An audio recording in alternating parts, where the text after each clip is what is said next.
Welcome everyone to a cast game for Age of Empires 4, and today spawning in on the west side of the map, playing in blue, we've got marinelord, playing as the Byzantines, and his opponent on the east side of the map, playing in red, we've got Wham-O-One, playing as the English. Welcome everyone to Dry Arabia. I hope you guys are having a great morning, good afternoon, good evening, wherever you are in the world.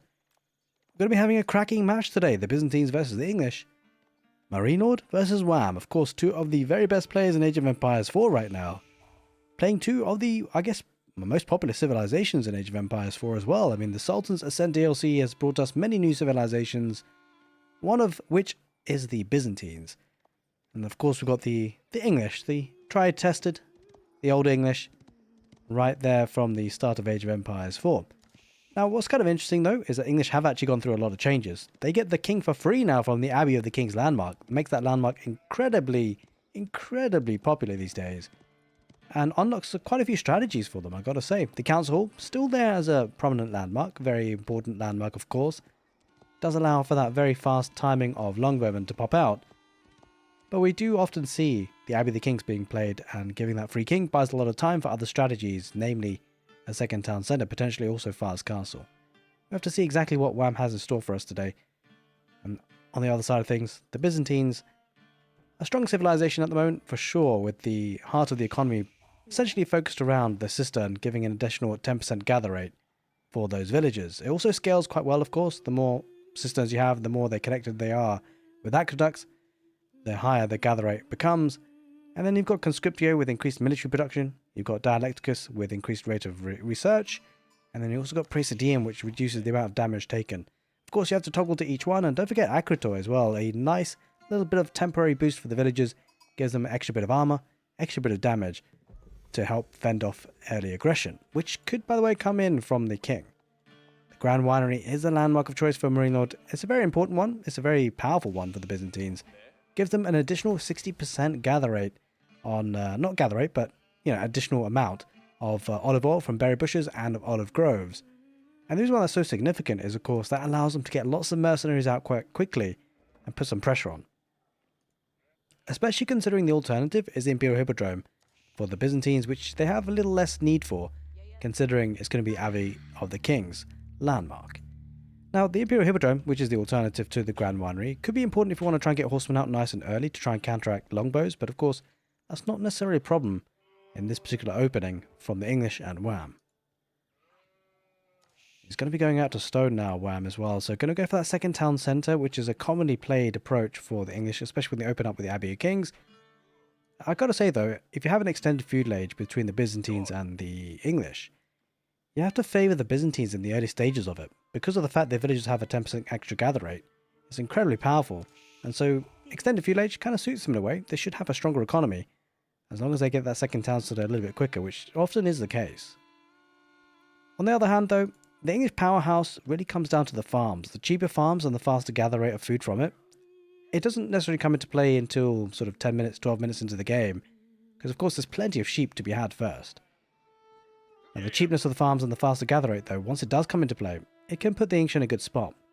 I do love a second town centre play by the English, because what that does, it kind of evens the playing field a little bit, it delays it a little bit, the game, to the point where the English farms can actually start to play a bit more of a role as the two civilizations get going, because of course opening with a second town centre for both civilizations, which of course marinelord is now looking to match, it means that any sort of aggression is going to be delayed a little bit, right? If they can have a stronger economy, they can have a stronger army, a bit quicker, but the first sort of attack that comes in the play to the game is going to be a bit more delayed than, for instance, if they both stayed on one town centre. The reason why that's significant is because, well, the food will be taken from the sheep, and then those farms will come into play still, while both civilizations are probably going to be in that feudal age. Either way, the Grand Winery now going to be built, and something to consider is actually the placement of the second town centres for these two civilizations. Now, it's quite common that the second town centre for a lot of civilizations are placed a little bit more conservatively. Because of the fact that the second town centre doesn't have all that much HP, it's quite vulnerable, only has 7 garrisonable slots. Looks like that second town centre is going to be placed quite close to home for marinelord on those berries. Looks like Wham just being a bit annoying as well, make sure the deer can't be gathered efficiently. On the other hand, the English though moving out to the east side, looking to the deer camp, gold and wood line, and I suspect the second town centre could be in this spot here, and It's a good spot. It's not as close to the the primary towns that are, but the English can get away with that because of the fact that, well, they've got the English king already on the field, so it should push the Byzantines army back home to defend if they produce any army at all at this stage, really. And there is the English king now moving out.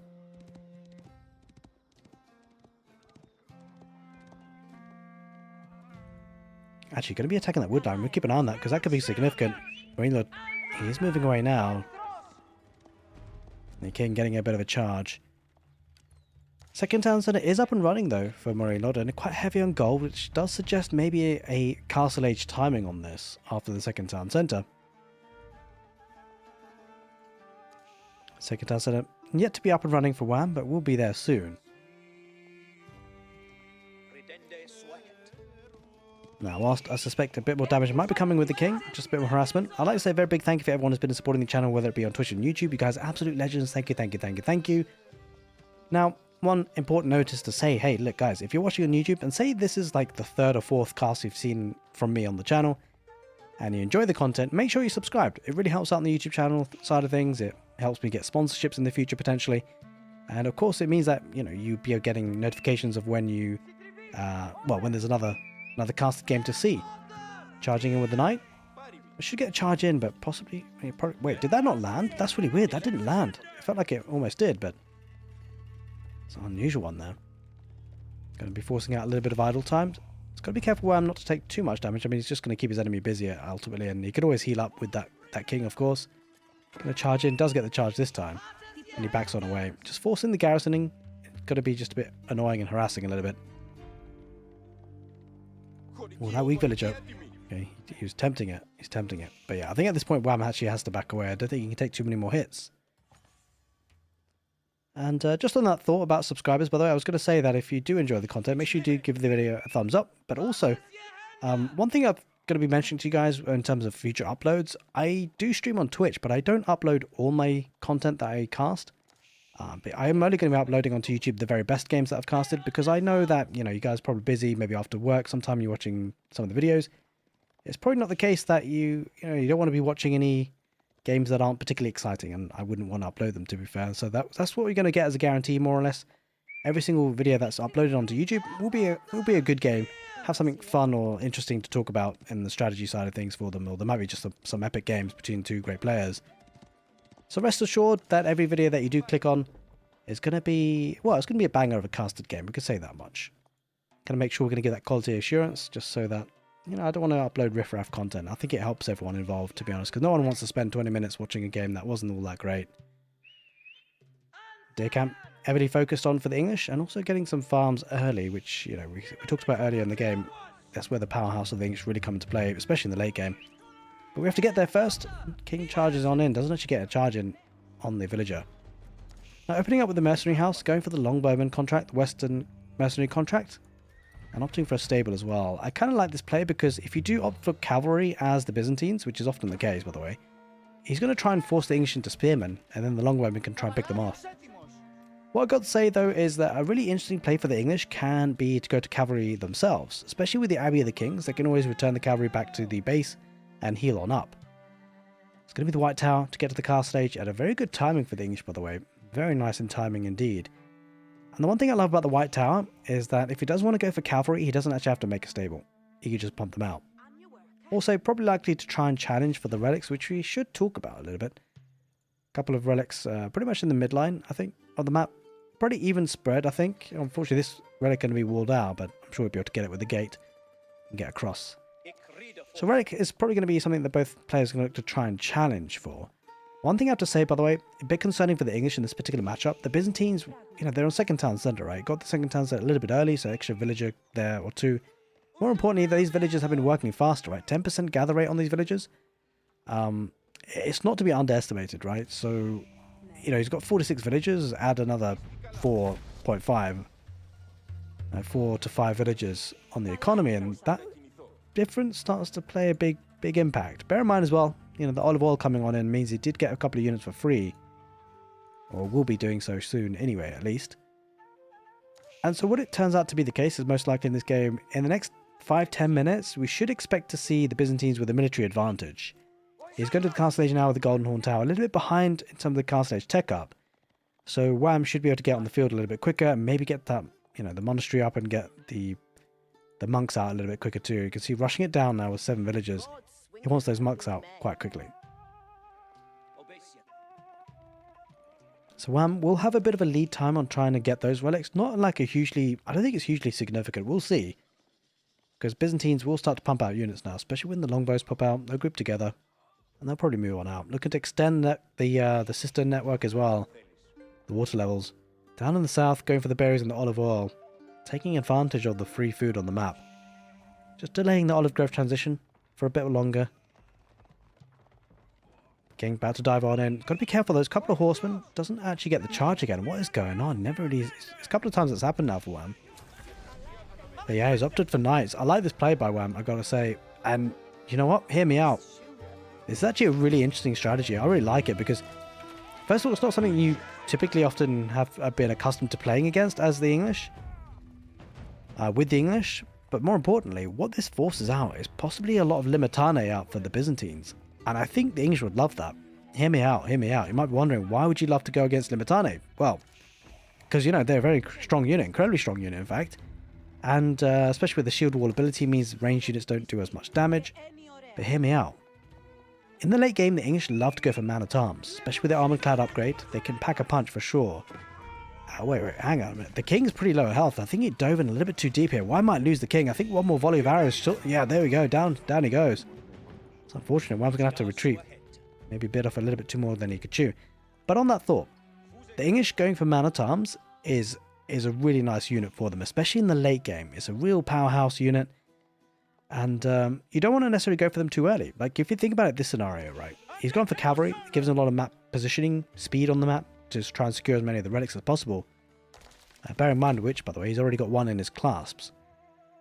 But going for stable units is quite nice because of that mobility. But more importantly, if you go for man-at-arms at this stage, what it forces out is crossbowmen for the Byzantines. And the reason why that's a problem is because crossbowmen became relevant for the Byzantines for the rest of the game. It means you can't go into man-at-arms as the English, or it's very difficult to. But opting for knights, this offers a really nice and easy transition into horsemen. So crossbowmen isn't necessarily the best option for the Byzantines to deal with the knights. You might be thinking, why would you go limitane and go crossbowmen? Well, yeah, you can go crossbowmen, but then the English just have to add in a trickle of horsemen, and he'll be good to go. So bearing that in mind, limitane would deal with both the horsemen and the knights, so offers a bit more of a, I guess, a bit more utility as a unit. But the problem with that is the Byzantines go for limitane means that a later switch into man-at-arms from the English can be incredibly powerful, especially considering the types of resources that these units take. So hear me out.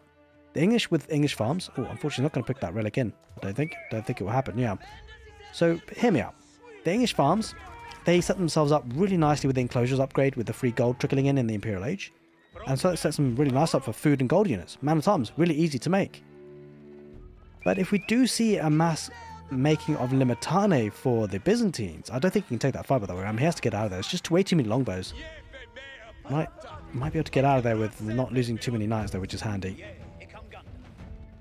But certainly, switching between, from limitane to, say, crossbowmen in the late game, because if he does go for man-at-arms, the English, in the late game, that means the Byzantines may have to make a switch themselves. But it's a lot harder to make a switch from limitane to crossbowmen than it is, say, from knights and horsemen to man-at-arms. The reason why is gold. Man-at-arms are gold unit, crossbowmen are gold unit. You might be thinking, hey, both have to go for gold. But guess what? The English, their gold is a lot more secured. In the farms, with enclosures. The Byzantines, on the other hand, have to venture out to the middle of the map by that time of the game, and have to, be careful about not getting sniped, making sure they get control of the gold. Because if they don't, then that means no crossbowmen. That leaves them incredibly vulnerable. Has got a couple of crossbowmen added into the mix. I'd be curious to see if the Byzantines go for spearmen here, or limitane, I should say. Are there enough cavalry units from Wham to force it out? One way of forcing it out as well is being aggressive, right? Trying to put some pressure on and make the Byzantines try play defensively. But one way of dealing with the mass knights that are popping out for the English is the static defences. He's got palisade walls, plenty of them, marinelord. Gonna make sure that economy is as safe as possibly can be. He's got 3 of the relics in his class, by the way. So I actually managed to pick up that relic in the end and bring it back home. It's a bit of a cheeky one there. There he goes. Returning it back home. Managed to get a wood on villager on the wood line in the south. A couple of nice villager picks. There's a real smash and grab at that relic. That was the relic that was here in this position. Managed to get sniped up. Adding in a couple of cataphracts here, Marine Lord. He wants the cavalry units himself, really. Adding in a couple of Landskaneshta. And I wonder if this number of cavalry units has forced out Limitane. It might not be the case just yet. I think we'll need to see some horsemen out for Wham. Just to force that out. But I love them switching to mangonels. We talked about a little bit earlier on the cast how the extra economy, the 10% gather rate, which is actually going to be a lot more significant now with the water level up to water level 4. That's going to be massive. That's going to be a 22% buffering on those villagers. And not only are the villagers gathering more resources to pump into units, don't forget olive oil. All these longbowmen are completely just from olive oil, which is incredible. So you can see 56 military units to 25, and yeah, it's going to be a bit of a problem in the immediate future. Wham is opting to go to the Imperial Age though with the Wingard Palace, which is kind of an interesting option, I gotta say. Berkshire Palace would offer a lot more static defense, especially because it's probably going to need to soak up a bit of damage coming in from Byzantines soon. But I don't hate it. I think the Wingard Palace has become really prominent these days. It offers a lot of flexibility, and also mass production. So you can actually produce Wingard Raiders, and I think that would be a good spot for him in this particular situation. Because there's a lot of ranged units here, right? Longbows, crossbowmen. He's going to opt for siege as the mangonels. 2 mangonels should be pretty decent to hold this on, actually, I gotta say. Especially as long as they have a meat shield in front. But he's going to have to defend now. Wham. That's for sure. There's that Imperial Age, and I'm sure Enclosure is going to be queued up as soon as possible. It's going to be a very important upgrade to get. I wonder whether Marine Lord decides to put some pressure on here, because he's got a military advantage, but he's being harassed back at home, taking quite a few of the reinforcements out here. Taking a really good trade. Now he's fighting crossbowmen and Limitane, but there's just not that many numbers of them. So despite those Byzantine units being the direct counter to the knights here, Wham feels confident and happy to take the fight, and rightly so, because he will take that fight and he'll win it. Oh, look at that number of barracks being made. He is definitely looking for Limitane, right? And this is kind of interesting. What this allows now for Wham to do is maybe to set up a bit of a man-at-arms transition. We shall see if he decides to do it. Mangonel's about to move just a little bit further back. Doesn't want to get sniped. Did deploy, I think. It took a bit of HP off these units.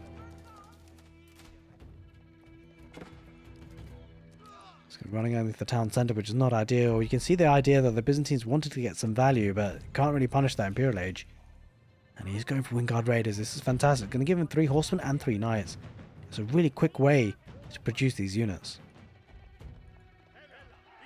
You see the switch to Limitane in a big way. Got 14 of them so far. Give it another 10-15 minutes though. If he does make barracks, and if he can keep it hidden actually, ideally that would be the best way to do this, to keep the barracks hidden. You can make them from the White Tower if he so wishes.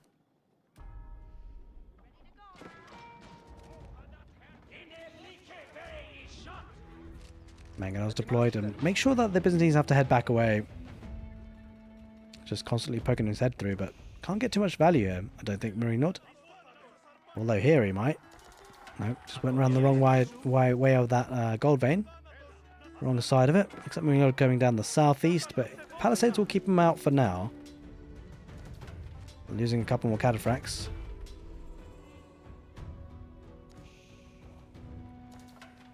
Managing to actually get some of the sacred sites. Taking a bit of a trade. Limitane doesn't want to get involved with the Landskaneshta, that's for sure. He might be able to break through in the middle. No, the range units obviously take a lot of time to break through palisades. It's not what they were designed to do. Plenty of villages on stone, by the way, for Wham, so possibly looking to try and secure up the 8,000 tile gold veins here. One in the middle, one in the south. The Byzantines have already made a move for it. Gonna die with a couple of longbowmen. Probably lose 1 or 2 of them. They will go around the back, and it's something that actually has to be dealt with. Cavalry, moving away from the Limitane. Look how many Limitane are being made there by Marine Lord, and this could set things up really nicely for the English to go for man-at-arms. And it's all coming down to the Wingard Palace, right? Yeah, look how many units it's producing and how quick they're coming out. Got plenty of veteran horsemen. He has broken through on the southeast, but I think he's just basically trying to keep the army active more than anything here, Marine Lord. Trying Trying to get himself up to the Imperial Age. Oh, Wham needs to be careful there. He does back away. Now, these are elite knights. Still, Limitani, even the veteran status Limitani will do well against this. Now, there has to be a switch point though, right? Wham has to think about getting the infrastructure. There it is. Look at the barrack switch. It's going to be man-at-arms play. This is such an interesting way to play as the English. It's totally different from what you used to, and definitely if you play as the English civilization, you're an English main, this is definitely a game you want to pay attention to. Because now, what this forces out for a marinelord is possibly a switch for himself, right? Longbows won't cut it.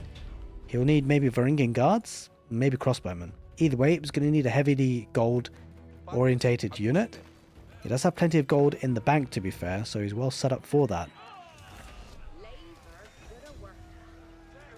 Taking a fight in the north, just going to be clearing that all out. Now, this could be a good time for the English to actually push on out. The reason why I say that is because it's going to take a bit of time for the Byzantines to get those all-important upgrades, the Imperial Age upgrades. And this is possibly an army that I mean, to be fair, I think he takes it, right? These are elite units, and as long as you take out the most of the spearmen, there's horsemen dotted in there. The horsemen need to focus on the crossbows if they can. And he takes out the Limitane first. Maybe the second batch of Limitane will be a bit too much here, Wham. Wait, Wham. I don't know about this one. You can take the fight either way. They are still a few late... Oh, well, castle age units, really. He's going to clear out most of the longbowmen at least, which is a big, big deal. We've got a couple of crossbows there in the back. He's definitely pumping out units here, Wham. And it's going to be a massive clear up in the end. It was a decent-ish trade for the Byzantines, but ultimately he lost his whole army, so you got to say, you got to favour that fight for Wham for sure. Moving out now with 2 mangonels as well. This is a bit dicey for the Byzantines. They're going to have to hold on. He teched up to the next stage. It was expensive. Wham knows it.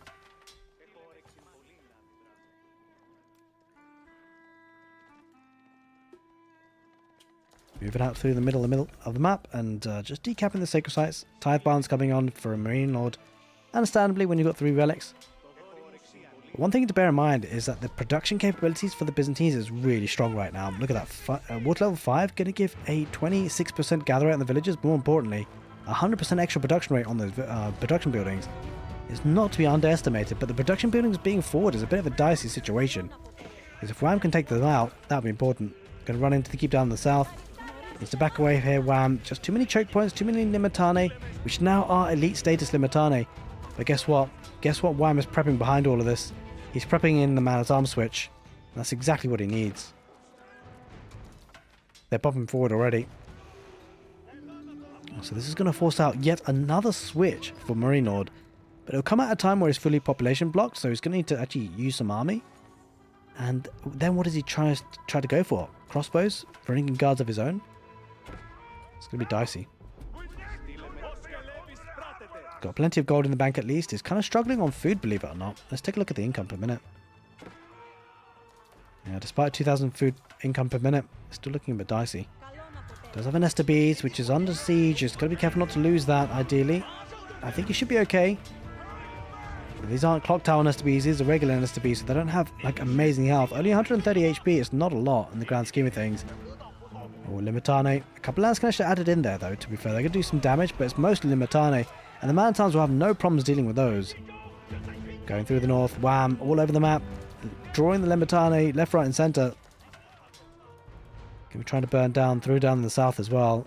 And he's winning the fight down the middle. All of a sudden, we saw how the Byzantines really outmassed their enemy in terms of military numbers in the mid-game. But in the late game, things have certainly switched directions on that front. He's taking the fight here in the north, and I mean, ultimately, I think it's an okay trade for Wham, right? He's just the elite units, the elite knights. They just trade so well in the late game. Limitane, they don't seem to be doing as well as maybe they would have hoped to have been doing. Of course, these premium units, they are really cost effective. They're really population efficient as well. These elite knights.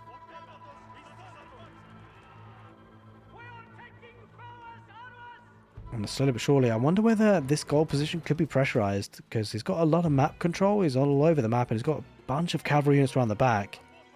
The Byzantines have to be forced to deal with. Going to get a keep in the north of the 8,000 tile gold vein. And he's got plenty of gold coming in from the farms anyway, at least. Engages with the Limitane. Takes a decent number of them out. Another batch of them, though. This is probably a bit too many Limitane to deal with, though, this time. He'll snag a couple of knights for free. 2 of them, in fact, which is pretty big.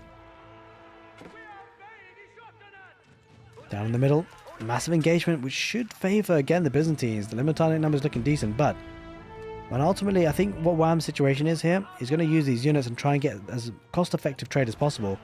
Just allow the population efficiency then to be pumped into man at arms. It's got to be right. Going to snipe out 2 Nesta bees, which is huge.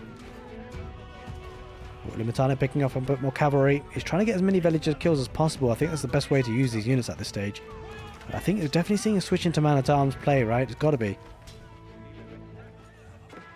Yeah, there they are. There's the mass man at arms already starting to engage with the Limitano, and yeah, I think marinelord might need a switch. Man at arms and mangonels together will be a fearsome combination. Has got a couple of hand cannoneers added into the mix, the Byzantines, but doesn't really feel like he's got enough here. Should be a good fight for the English. A lot of the cavalry will go down for the English, but what's left behind for them is the man at arms. Mangonel deploys with a massive shot. Another group of Limitani. To be fair, they're going to trade really well. It's just too many numbers. The English do have to back off in the end. Not because of the lack of quality of units, just the lack of number of them. Mangonels need to be protected. Going back to the keep. Might be able to fire from the stealth forest. That could be dangerous. There is a royal cannon on that keep. Better just garrisoning inside. Now the Limitani, though, they're going to start to thin numbers. Mangonels need to protect the Mangonels as possible. He saves that one. Mangonels could just turn around and fight here. Doesn't seem like he's going to do... Yeah, he's going to do it now. Oh, Limitani backing away. Didn't... A very underwhelming hit there in the end. He dodges most of it. Going to dive on the grip on the cannon, but didn't quite manage to get on top of it. Okay, he's added in Varangian guards rather than crossbows here. And it makes a lot of sense because actually Varangian guards are super tanky and efficient in this scenario. English though with a couple of mangonels. Oh wait, is he not spotted this? He's going to take a couple of big hits, and even Varangian guards will bear the brunt of it, but still suffer some casualties for sure. 2 mangonels getting a lot of value, and knights coming in from the west side, round the back on the longbows, which is a great engagement for them. Fighting off in the stealth forest. I mean, this should be a great cleanup here for the English. A lot of it's coming down to the man-at-arms numbers. He's cleaning up. Oh no, marinelord. He's down to 15 military. You saw that massive engagement. It was a big deal. Secures the gold in the north once again here. Wham. Burning through on the north side with the ram. I mean, he should be able to get through. I think the villager's torch damage is just not doing enough. Maybe not. One more hit will do it. It's going to be a close one, actually. Oh, he doesn't get it. The wall's still some remains. That's going to heat it on up. But the sheer man-at-arms numbers now, it's looking really solid for Wham. Got 40 of them odd. This is going to be tricky for marinelord. I'm not so sure about the situation for him. Adding in another bunch of cavalry to raid on with makes it very difficult to counter, right? The army is very static for the Byzantines. No real cavalry on the field. Mostly just infantry is walled up to try and narrow the choke points. And eventually, if those walls get breached, it will become a problem. 2 Nesta bees still alive. Try to get as much value as possible. Oh, the man-at-arms, they're going around the back, and this could be bad for marinelord. I mean, he's really struggling on food, right? And a lot of the food will be idled. 2 rams here. Does have a mangonel placement, though, to be fair. Villager's going to come out to torch out. To be fair, if the cavalry get on top of that, that could be massive. Where are the cavalry for the English? That's the question. Plenty of mangonels back at home. There they are. There's the cavalry. All those villagers. Oh no, marinelord. He's going to get us around. He's going to kill a lot of them. He's going to try and escape. I mean, he does have the keep to maybe go back to, but will he be in time? I'm not so sure. I mean, he's going to lose a lot of them. Sure, he'll save 8 of them, but damage has been done. Now, he does have the cannon in placement, so I'm not so sure about this engagement. He needs to back over with the cavalry at least. 1 ram won't be enough, though. Up in the north, he's burning things down with the man-at-arms. marinelord is starting to get overwhelmed a little bit. Another batch of rams popping forward in the north. marinelord is losing his access to gold, right? He doesn't have gold. This is the key bit of detail, right? How does he counter man-at-arms without gold? It almost feels impossible. Wham, playing this perfectly at this stage. And it's looking really good. Village having to back away. This is the gold that he's got access to so far, but it's put under pressure now, and this gold is forward as well. Oh no. And this is where Wham needs to target, right? If Wham targets those 2 gold veins, it's going to be really tricky for marinelord to come back into this. Just doesn't have the production, doesn't have the resources banked up, and the English definitely do. You see the raiding happening around the back, absolutely everywhere. Wham, his army is absolutely everywhere in the key locations. Marinelord is finding it difficult to stop the bleeding.